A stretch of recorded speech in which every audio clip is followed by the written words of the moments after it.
I asked ChatGPT, how do I color grade log footage in Premiere Pro? And I instantly got an answer. But it wasn't the right way to do it. There is one important thing that AI doesn't tell you. And in this video, I will show you the correct, basic structure to get it right. Can you spot the difference between these two images? No? Look closely, especially in the brighter areas. See it now? I'm sure you do. Both images were edited in exactly the same software using the exact same adjustments. The only difference? One was done in the correct order, the other wasn't. I dropped the highlights all the way down. In the correctly structured image, we recover a lot of detail in the brighter areas. But in the other one, the structure was wrong and the highlights are still completely blown out. The detail is gone. That's not a mistake, it's a direct result of how Premiere Pro processes your adjustments. And in this video, I'm going to show you exactly why that happens and how to fix it. Most color grading tutorials start right in the middle, just there where you might think it's the most important part. But when you try to adapt it, you just realize that your results just look like shit and far away from a good result. I'm talking about the structure, the order in which way you apply your steps. When should you correct your footage? When do you add a LUT? When do you start grading? And why does the order even matter? Some of you probably already know this, but back when I searched the web for tutorials, I didn't find a clear answer to this. And I can tell you one thing for sure. This step makes all the difference. It decides whether your footage ends up looking flat or truly cinematic. So please watch this video. Understand the structure, because once you get it right, everything else will finally start to make sense. When we edit videos in Premiere Pro and want them to appear correctly on every device, we need to work in the Rec 709 color space. Rec 709 is the standard color space for YouTube, Instagram, TV and most other platforms. It was specifically designed to ensure that colors are displayed consistently across almost all output devices, whether that's monitors, mobile phones or TVs. That's why almost all creators use Rec 709 as their standard. So let me explain this in a simple way. This chromaticity diagram shows the range of colors that a color space can represent. The horseshoe shape in the diagram represents all the colors visible to the human eye. Inside this shape you can see two triangles.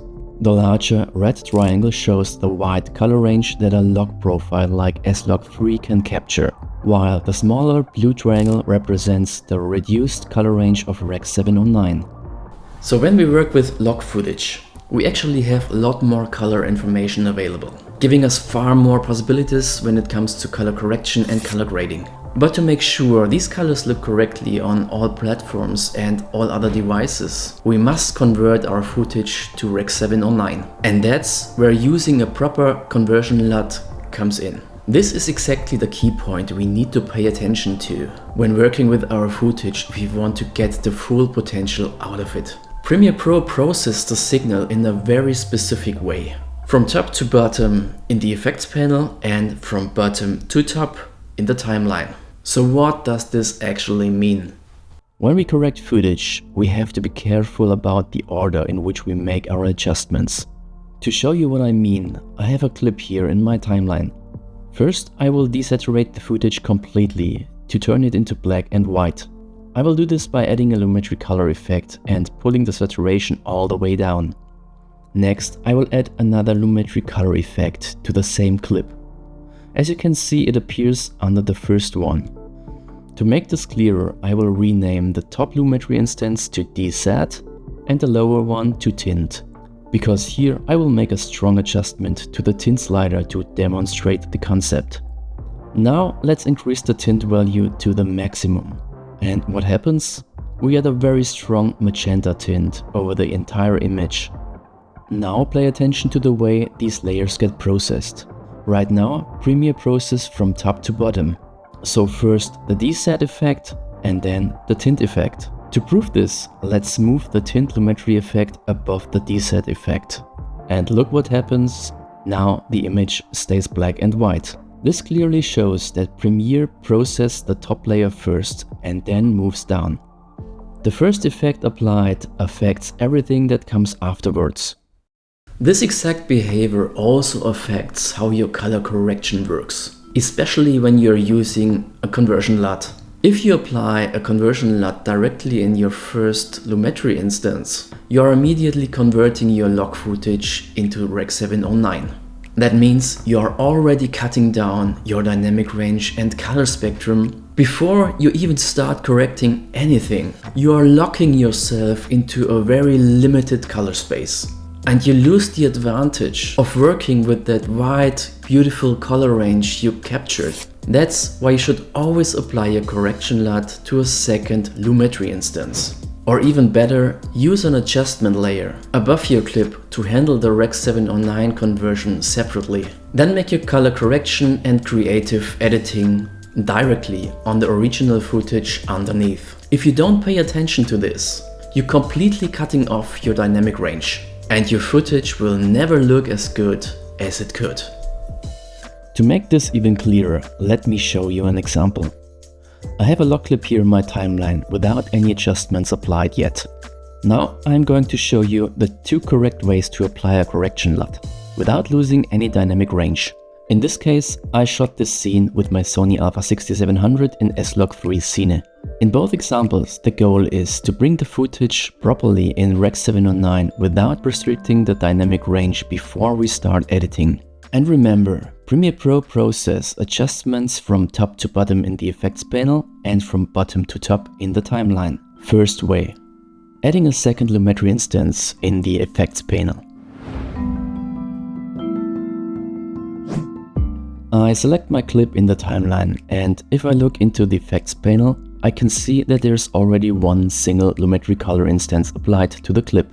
Now, to avoid reducing the color range at this early stage, and to make sure we start color correction with the full dynamic range, we need a second Lumetri instance. To do that, we go over to the Lumetri color panel and click Add Lumetri Color Effect. Now you will see two Lumetri color instances in the effects panel.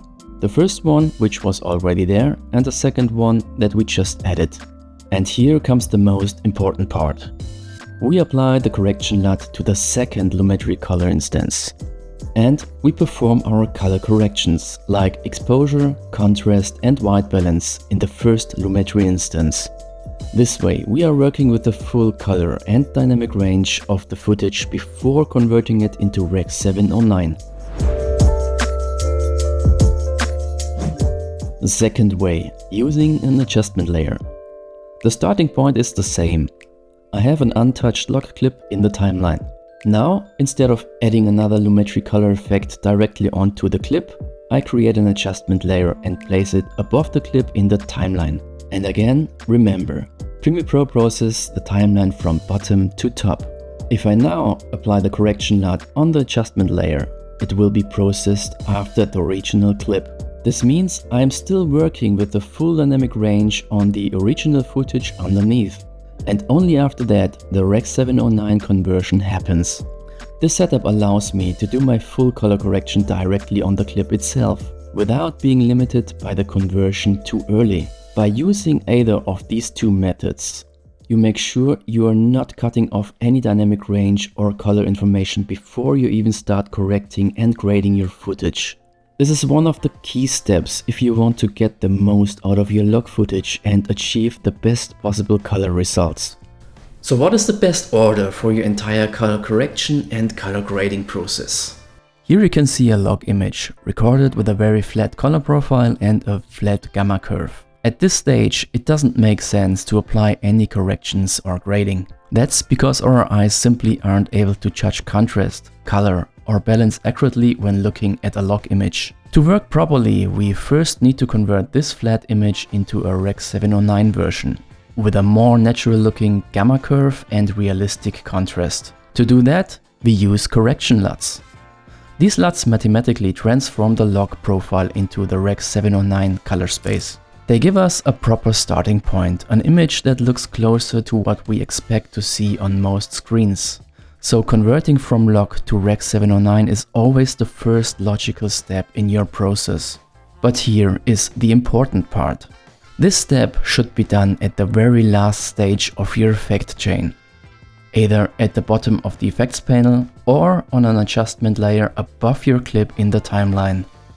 And here is the way I do my adjustments, starting with exposure and contrast to bring the footage into a clean and balanced shape. Next is white balance to get a neutral image. As an additional step, I'll do masking if needed, and I make sure to balance skin tones. Once those corrections are done, I move on to color grading, giving the footage my personal look and applying the correction LUT. And this is how I split it up technically. Exposure, contrast, white balance, masking and skin tones. I adjust all of these in the effects panel directly on the clip. Color grading and the correction LUT, those are applied in the timeline using adjustment layers. And most importantly, I always make sure the correction LUT is applied to the correct layer.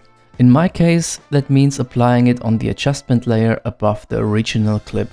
I do this as an initial step in my editing workflow, even though in this explanation it comes last. The moment the LUT is applied correctly, I can begin making all my adjustments to the image. So we can say everything that is being adjusted in the effects panel belongs to the color correction part, and everything that is being adjusted in the timeline belongs to the color grading part. So that's it from my side. I really hope you had one of those aha moments, just like I did when I first heard about all of this. If this video helped you, I would really appreciate it if you give it a like and subscribe to my channel to don't miss out any of my upcoming videos. Thank you very much for watching and see you in the next one. Bye bye.